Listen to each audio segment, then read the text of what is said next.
It's time once again for Evidence for Faith, the show where we help Christians become thinkers and thinkers become Christians. Hello, I'm Keith Kendricks. I'm Kirk Hastings. And today we're going to be talking again about the search for truth. Can we discover the meaning of life through logic and reasoning and building just on what we can know for certain? Our website is evidenceforfaith.com, and we have podcasts available there, or you can also check out iTunes. If you'd like to email us at email@evidenceforfaith.com. That's evidence, the number 4, faith.com. Well, Kirk, I found an interesting news item today before we get into our topic. This is from the Answers Journal, January this year, and they're talking about something called biomimicry. Biomimicry is where scientists are studying the world of biology to try to figure out how to engineer things better. So this is really amazing, some of the things that they've been doing. They looked at dragonflies, and there is a group of engineers that have actually built a tiny motorized flying vehicle that flies in the same manner as a dragonfly does. It weighs 1 ounce and it flaps its wings in a similar manner to a dragonfly. So just an amazing thing. Other things that they're doing, there's a team of engineers who are looking at alternative energy by studying plant photosynthesis. That one seems kind of obvious. Also, there's a team that are working on creating a flagellar motor. You know, we've talked about the flagellar motor in the past, and it's a little like an outboard motor that bacteria use to travel through whatever medium they're in. So they're trying to develop this to see if they might be able to move medications through the human body. And just fascinating. Then another article they had in here about how engineers are looking to create a new type of concrete that doesn't break by studying human muscles. So this is really fascinating too. And apparently this type of concrete actually flexes. So really amazing. Then there's a group that is studying self-cleaning and underwater adhesives. So, and where do you think they're getting that from? They're looking at the fingertips of frogs. So I'm still wondering what you do with a miniature motorized dragonfly. What's the practical application of that? Maybe it might make a great spy vehicle. That's true. You know, they could lift a small micro camera and fly it around. So the old saying that I wish I was a dragonfly on the wall would come true, right? There you go. Well, Kirk, let's get into our topic today.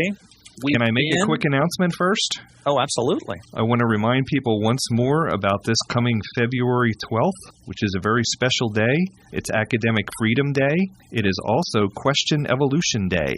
There you go. And a friend of ours who has a website which is celebrating that wanted us to pass that word along. He goes by the moniker Cowboy Bob, and his website can be found at piltdownsuperman.com, which is a pun on one of the many fossils that they found that they've theorized have been the missing link, but turned out to be a little less than that. That's right. Yeah, like a fraud. Yes, that's another way of putting it.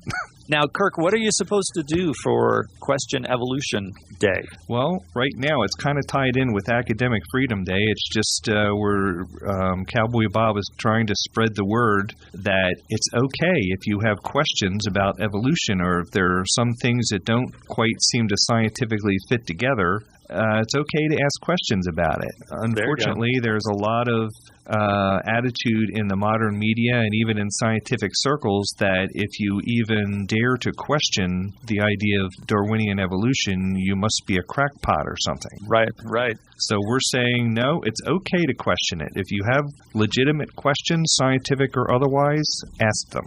Just like in the 60s when they said, question authority. Yes. So in this case, question scientific authority. There you go. Though I hope there's not a question authority day. Right. I haven't heard of that one yet. So I guess you would put a bumper sticker on your car that says question evolution, or wear a T-shirt that says question evolution or something like that? That would be a good idea. We'll have to ask Cowboy Bob if he wants to make some of those up and sell them. There you go.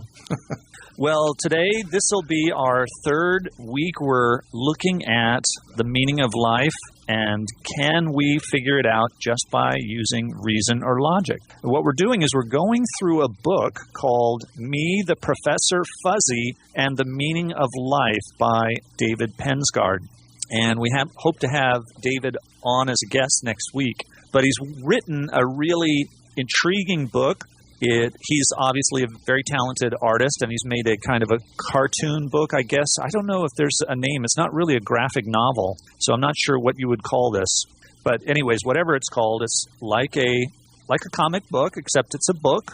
And he goes through some very intellectual ideas. Step by step, can we discover the meaning of life by starting from basic principles? What are the basic things that we know for certain, and then because we know a couple things by certain, does that tell us something more that we can know for certain? Mm-hmm. So for me, this has been just a fascinating process to go through this book and help our listeners follow this line of reasoning and see where it's gotten us. So let's take a look then, Kirk, at where we have gotten so far. We have come up with 6 things that we can know absolutely for certain. So in 2 weeks, it's taken us 2 weeks or 2 hours to come up with 6 things that we know for certain. So they are that you are thinking. We also know those who think exist, and based on those 2 things, we learned that, therefore, you exist.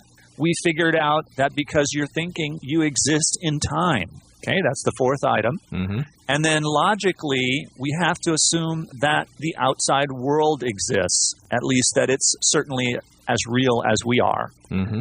And finally, we learned all events are caused. And this is just from the law of cause and effect. Every event in the universe has a cause. So now we're going to move on. We're going to try to add one more piece. If you remember last week, we talked fairly in depth about thermodynamics, the 3 laws of thermodynamics, because they're the most studied laws in science. And they're also the most proven laws in science. Absolutely. So we wanted to look at what we could learn from that, what we could know for certain. But before we start using what we learned about thermodynamics, let's add one more piece of information to what we already know, okay? And it's a result of the fact that one of the statements we know for certain is that we live in time. And it also goes along with the idea that all events are caused. And it's the fact that 2 specific possibilities exist. Okay, so here it is, ta-da, one more piece that we know for certain. Things may have a beginning and an end. All right? Okay. Well, gee, that sort of makes sense, right? I mean, I think you knew that, right? I think you can say that pretty well for certain, can't you? Absolutely. I mean, this show had a beginning, and it's going to have an end. Right. At least the listeners hope so. That's right. It could go on forever and ever. Infinity. To infinity and beyond. So the car that you're driving in or drove to wherever you are in, that had a beginning, has an end. And you too are going to have an end, right? Everything has an end. Even the universe will end at some point. Yep. I think most people know that. There's this kind of guaranteed destruction label stamped on the universe that eventually the entropy, and if you remember from last week, entropy is just a scientific word for disorder. So the disorder in the universe is going to reach its maximum level, and there will be no more useful energy left to do any work.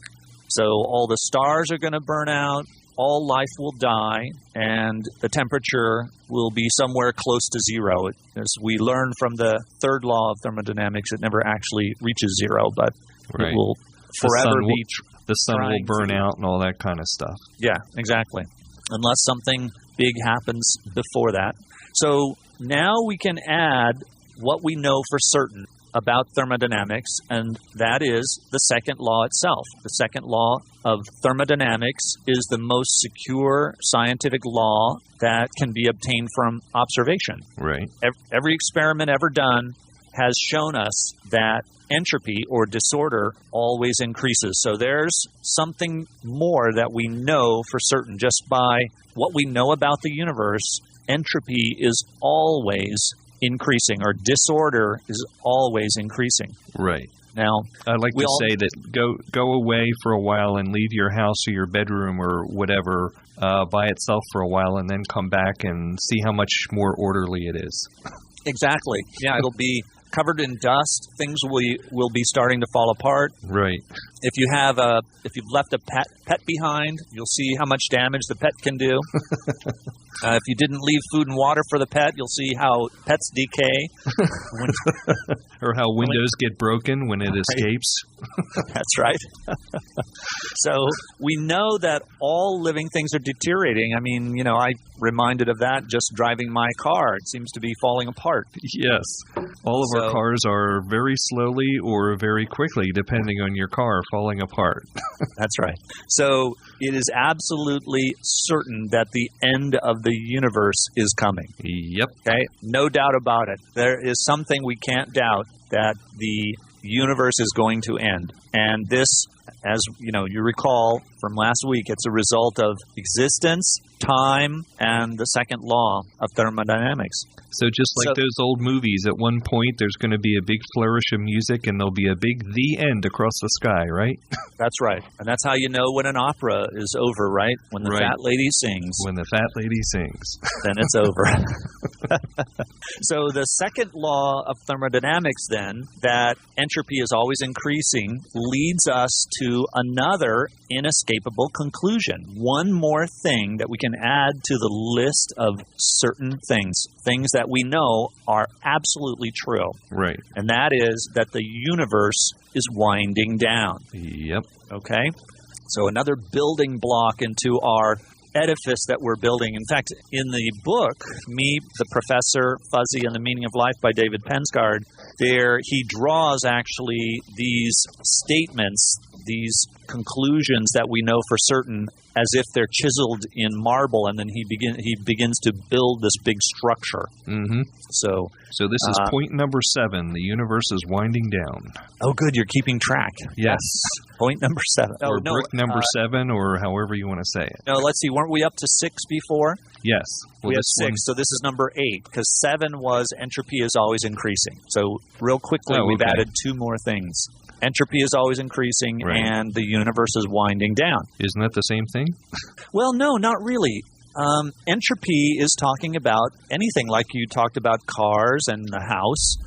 Everything, our own bodies are increasing. But so then we conclude from that the universe itself is winding down. Okay. So gotcha. so that's just a logical conclusion that follows from what we know about the second law of thermodynamics. Okay, and that scratch what I said from the tape. This is number 8. Yeah, that's right. And keep track on your note cards there, folks. Right. Well, I guess we should tell people, if you're just joining us, you're listening to Evidence for Faith. I'm Keith Kendricks. And I'm Kirk Hastings. And we are talking about the meaning of life and how we can get there by just thinking logically and following a chain of reasoning. All right, so those 2 new things that we learned lead to something more. Here we go. Number 9. Yeah, this is going to be number 9. Let's think carefully. All right. So the fact that a thing is degrading to an end requires that it had a beginning. All right. Wow. Does that make sense? I wish we had a drum roll right about here. Oh, yeah. We need our sound engineer to do sound effects for us. Yeah, we do. You think he'd do that? Oh, he's tapping on the table. That's the extent of his sound effects. Okay. Well, next time he can bring his drum set with him and set them up in the studio. Yeah, we'll have to get some sound effect things like a little horn and all those things the comedians used to use on old-time radio. There you go. Or like, who's that, Mad Money, where he's got those buttons he can push? Right. Yeah, we need that. All right. So things that something that's degrading to an end has to have a beginning. Right. Okay. The energy available to do work in the universe we know is decreasing over time. We looked at that last week. Right. But the energy available to do work could not have exceeded the total amount of available energy. Okay. So we know there's an available amount of energy in the universe. And part of that energy is available to do work. So that's always decreasing. If you go backwards in time, you extrapolate back, there's a point where all of the energy in the universe is available to do work. And that's as far backwards in time as you can go. When all the available energy was once available to do work, that's the earliest possible date. In other words, it's a beginning. Right. So there is a beginning to the universe. And it's just like we talked about the analogy of the sand dropping out of an hourglass. So just by looking at the hourglass and seeing that sand is falling out of it, you can imagine in your head backing that up. At one point, there's a point where all the sand in the hourglass is in the top half. Right. And that's the point at which it got turned over. Okay. So just like that, just like in the universe, we now know. So what is this, number 9, you said? Yep. Number 9. Truth number 9. Fact number 9. The universe had a beginning. And that's something I think that cosmologists now admit. The universe had a beginning.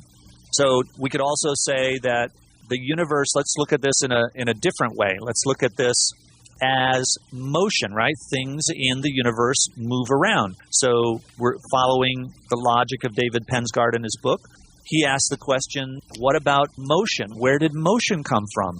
It's another argument about what happened at the beginning. And this is an argument that Aristotle used, and he called it the prime mover. He called God the prime mover. Wow. So you can kind of figure out that the original source of all the kinetic energy, or, that's the energy that is in motion. So moving things have kinetic energy, has to have had a beginning. There has to be an original source. And we know that because of 3 things. First, we know the universe exists. Okay? Second, we know that events occur within the universe.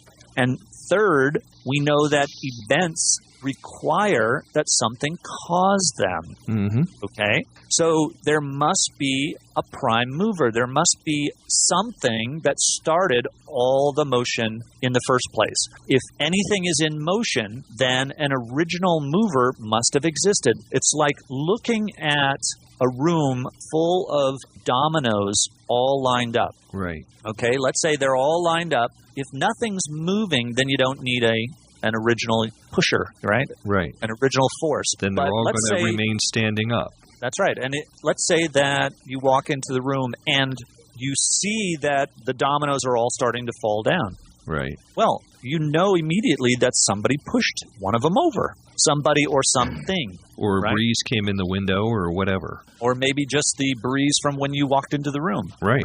Something, or, you shook the floor and knocked one of them over. Right. They got to lose some weight. Right. If anything's in motion, then there must be an original mover that must exist. Right. Now, David Pensgard gives a really interesting illustration of how we might figure out something like this. He asks us to imagine a freight train, is blocking the road. So you're driving along or walking along a road, and you get to a train crossing, and there's a freight train going by. Right. Okay. Has this ever happened to you where you look to the right, and the train seems to have no end? And you look to the left, and for as far as you can see, there's nothing but boxcars. And that train seems to be going really slowly. And the first thing you think is, I'm going to be late for work. That's right. I'm going to be here forever, right? Yep. But just because you can't see the end of the train, does that mean that the train really does last forever? Nope. Right? You can know that the train really isn't endless. I mean, it really isn't going to go on forever. First of all, you know that the train exists, okay? And you know that it's moving. So you'd be right in assuming that the train is not infinitely long. At some point, the train has an end. It has a caboose somewhere. It's got a caboose somewhere, right? Yeah. And the second law of thermodynamics tells us that perpetual motion machines are impossible, right? There are no such things as perpetual motion machines. Right. So the train can't go on moving forever. right? If it was infinitely long, it would have been moving forever. So it can't be infinitely long. And also, you know that it must have an engine somewhere that's either pushing or pulling it. Well, yeah, exactly. That's how you can conclude. That's how you figure out that there is an engine, right? I mean, you got to figure out how is it moving. Right. So, if it was just a bunch of boxcars, they wouldn't be moving. Right. Exactly. Well, I guess, that's interesting. Suppose you release them. Suppose they were going downhill. So maybe we should modify this illustration. But still, you know that there is going to be an end. But you would also know that somebody had to release them to get them to go downhill. Sure. Or somebody had to push them uphill in the first place. Right. All right. But anyways, let's get back to, let's assume it's level ground and you see boxcar after boxcar moving along. You would look at how they're moving, right? How are they moving? All right, well, you would notice that they're coupled together, and you'd be able to tell that each car is being pulled by the car ahead of it, right? Right. The cars aren't pushing each other. One car is pulling another car, which is pulling the other car, which is pulling that car. So no car is moving unless it's pulled. Right. Now, that goes along with one of our previous things that we knew for certain. I don't know which number it was, but one of the things we said that we knew for certain is that all events are caused. So that's the law of cause and effect. That's fact number 6. So, okay, great. All events are caused. So now you can assume this is where we get to your engine, right, Kirk? Now you can assume that there is some kind of a car or an engine car, something that has to be different from all the other cars, right? Because if it was just another car, it wouldn't have the ability to pull anything else. It would need itself to be pulled. Right. So there has to be something that's different from the cars that has the ability to pull things. So this is the original mover. This is the prime mover. This is the original engine car. Right. So the engine on a train is the prime mover. Sounds good to me so far. There you go. It pulled the first car, which pulled the second car, and so on, all the way down to the last car, which we already said can't be infinitely long. The caboose. Yep. So there's an end. There's a last car somewhere. Right. So we would deduce, though, that the engine must be the beginning of the train. That sounds reasonable. So what you know about trains and the way that the world works makes it easy to figure out, right? All of this is fairly easy. Just sitting there for the hour or so that it takes for the train to go by, we'd be able to figure out all this. Now, I've never seen anyone sitting at a railroad crossing, scratching his head and thinking, gee, I wonder how this thing is moving by here. Yeah, but let's say that you didn't know about trains. You would still be able to figure it out. Yeah. Just by what you know about the universe. Right. So, and the same thing is true for the universe as a whole. We can figure this out. We can figure out that there is a prime mover, right? Just by thinking about the universe. Yeah. The universe is very much like a machine that we find in motion, right? It has laws of operation, right? And we looked at those last week. They were the laws of thermodynamics. And those laws tell us that this machine is running down. The universe is running down. So we know entropy is always increasing. Therefore, it can't be perpetual. Therefore, it hasn't been around forever, and it will someday stop. Can you kind of compare this using the train analogy to the fact that the engine is eventually going to run out of gas? Yeah, well, that's right. It can't be, even the engine itself can't be a perpetual motion machine itself. Right? It's wearing down. It's part of the universe. Eventually, its usable energy is going to go to zero. Exactly. Yep. So, do you have the list? It sounds like you're numbering them because I'm not numbering them. So yes, I've got them numbered. Okay. So let's go through the list again.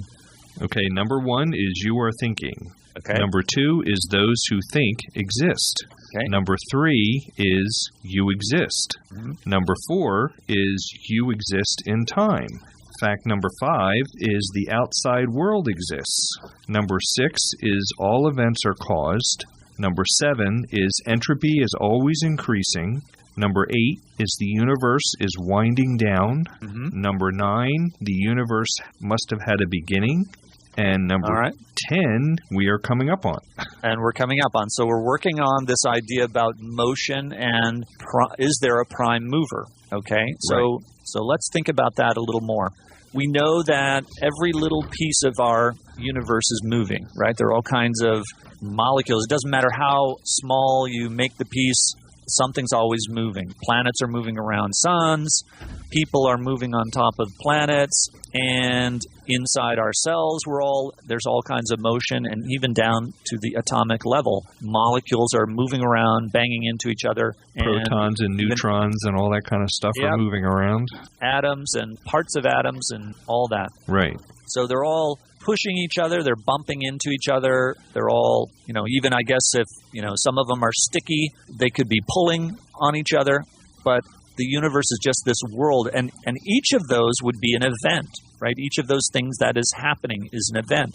And since we know that nothing moves until a force is placed on it, right? We talked about all events are caused, then we can see that there has to be an original force that must have begun the cascade of movement, right, of motion that we see today. We look around the universe, everything's in motion, everything is moving, and we know that the only way for something to move is that something else bumped into it or moved it or pushed it.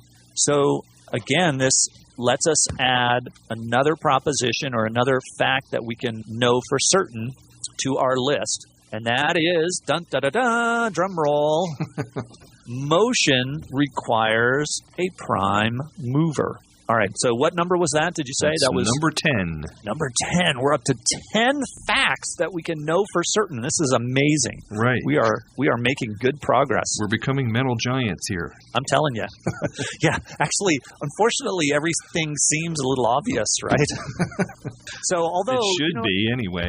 Well, the basic things like I exist and stuff like that, I mean, that's sort of obvious. But actually now we're starting to get into fields that maybe people haven't thought much about. Right. Right? I mean, maybe you sat at that road and saw the train passing by and never thought about it.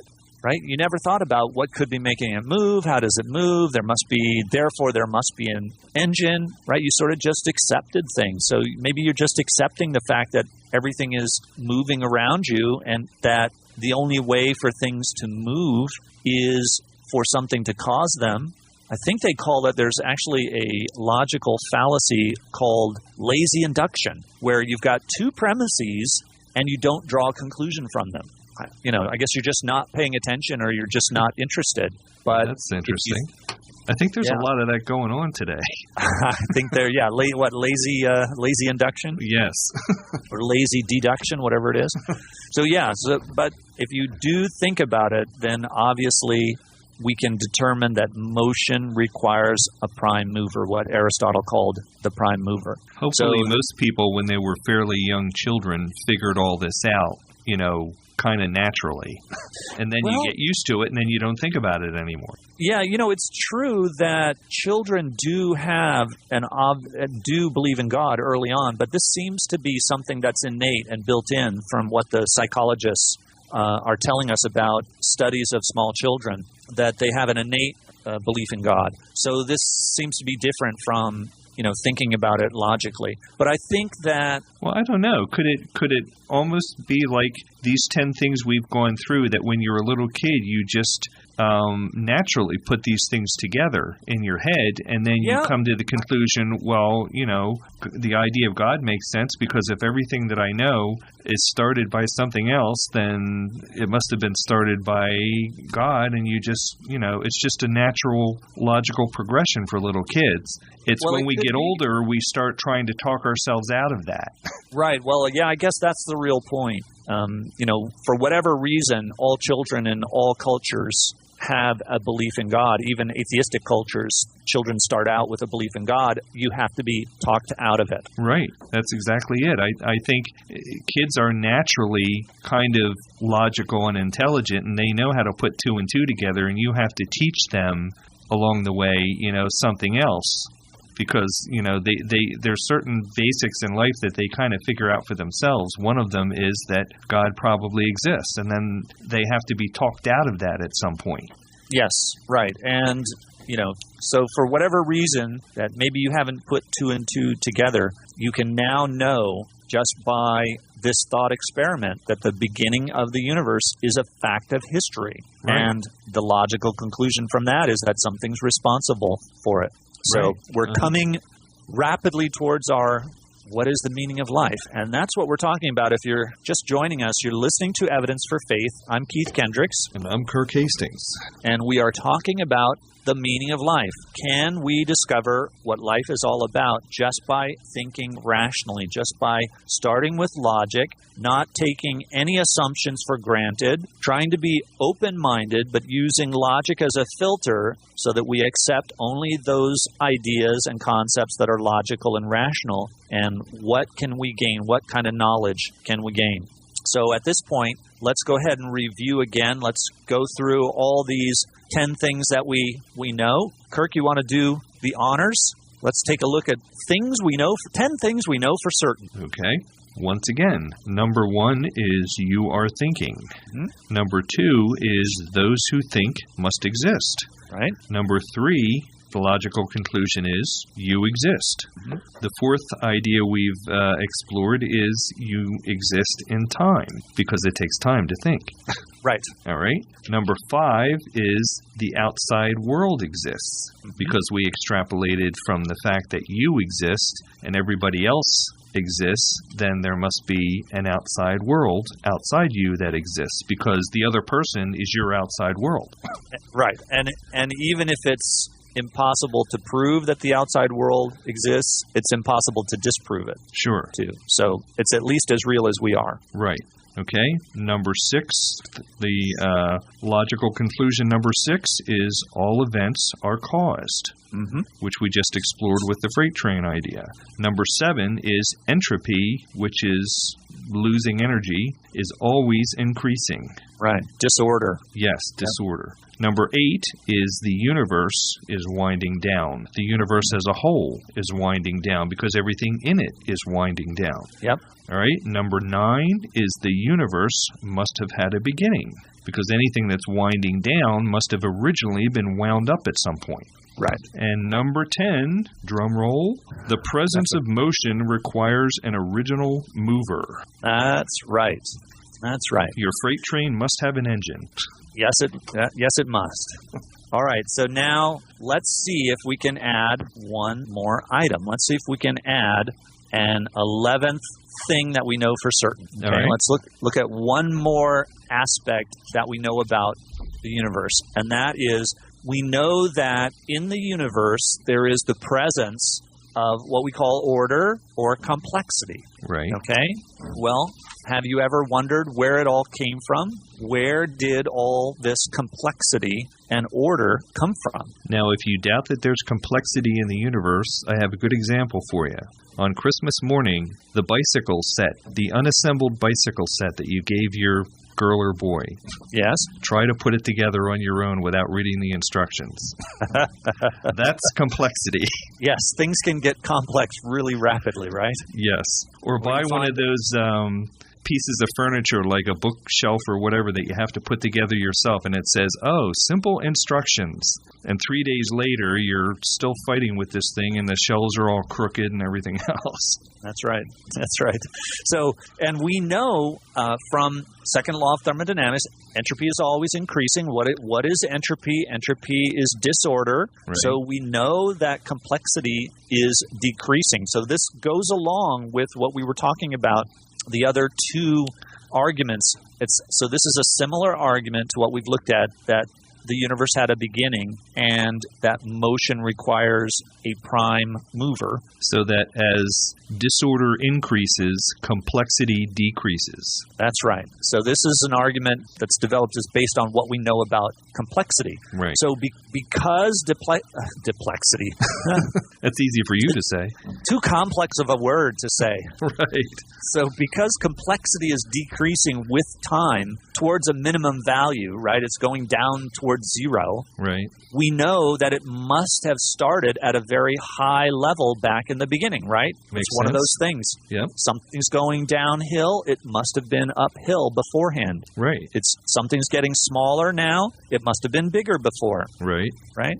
And if you remember from our past discussion, order, I think this was on the first day, the first hour, we talked about how order can only come from an intelligence capable of directing force, right? We said that there were two things that can overcome entropy, and that is life and intelligence. Yes. And intelligence is the only thing that allows you to actually go uphill. Right, temporarily. Temporarily, yeah, that's right. Instead of just staying even, which is what life does. Life allows you to keep from decaying right away because you decay your food rapidly. Okay. Right, you eat something out of the environment, and that decays quickly, gives you usable energy that you use in your body, and it prevents your body from decaying away. Right.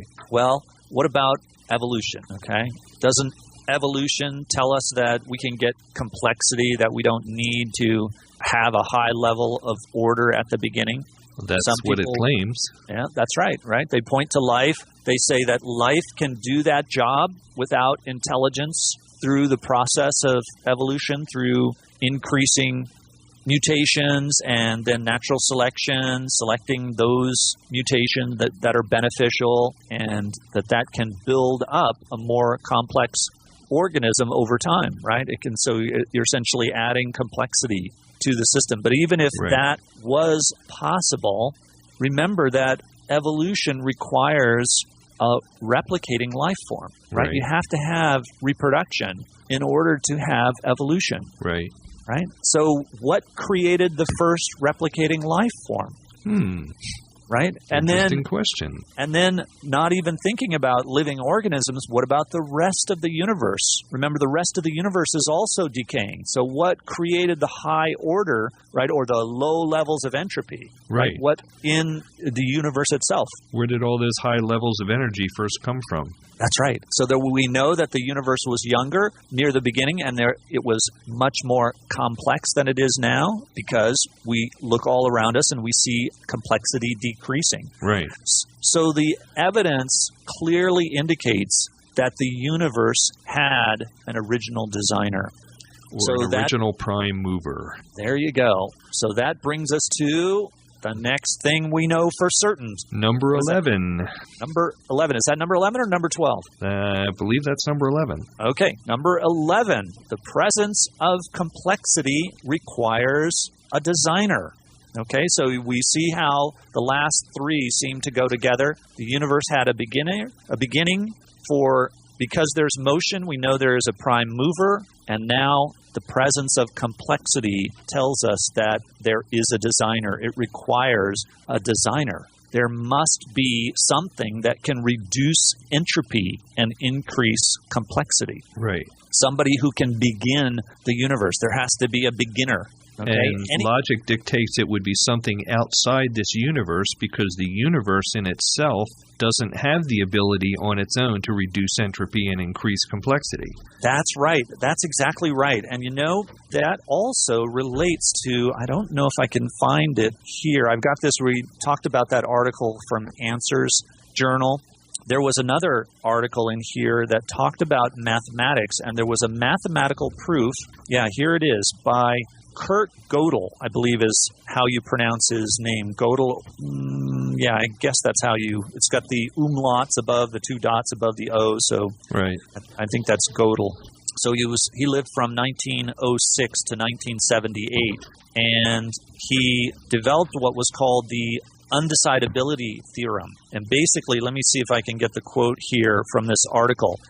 Anything you can draw a circle around cannot explain itself without referring to something outside the circle. Whoa. This is something you have to assume but cannot prove. Okay. Okay, so for this reason, his proof was called the incompleteness theorem. Right? So the incompleteness theorem. So it's a mathematical proof that says whatever you're trying to explain has to be, if you can draw a circle around it, if you can contain it, if you can describe it, it has to be explained by something outside of itself. So obviously we can describe the universe. It seems to be some kind of self-contained entity, but this theorem says that you need something more. There has to be something more. If there's the natural order, there has to be something supernatural, something outside of nature. Wow. In order really to neat. explain it. Yeah. Never Isn't heard that interesting? before. Yeah, that's great. So I'd like to read more about that. I'll have to look him up and read something on that guy. That was pretty interesting. Yeah. So the presence of complexity. I'm really having trouble with these complex words today, huh?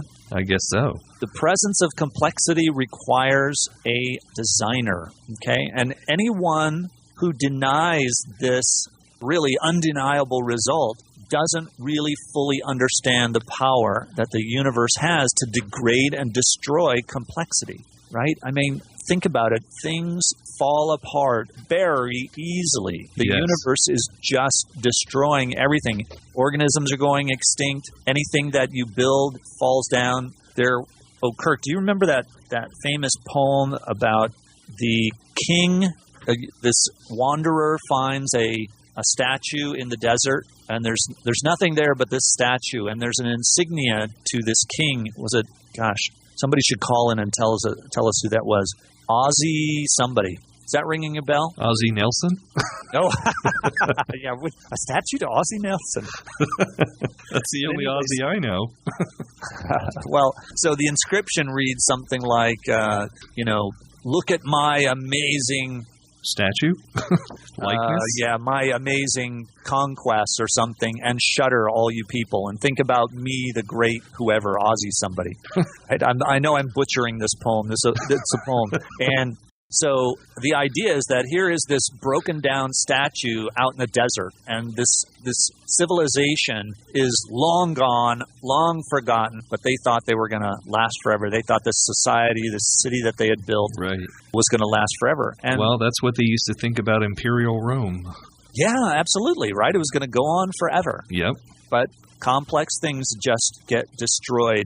Every city ever built will eventually collapse into ruins. Yep. So all you have to do is look around you and look at the fact that human beings have to work constantly to keep everything from falling apart. Yeah, that's right. Yeah, exactly right. So if we don't work, everything falls apart. Yeah, that's true. That's true.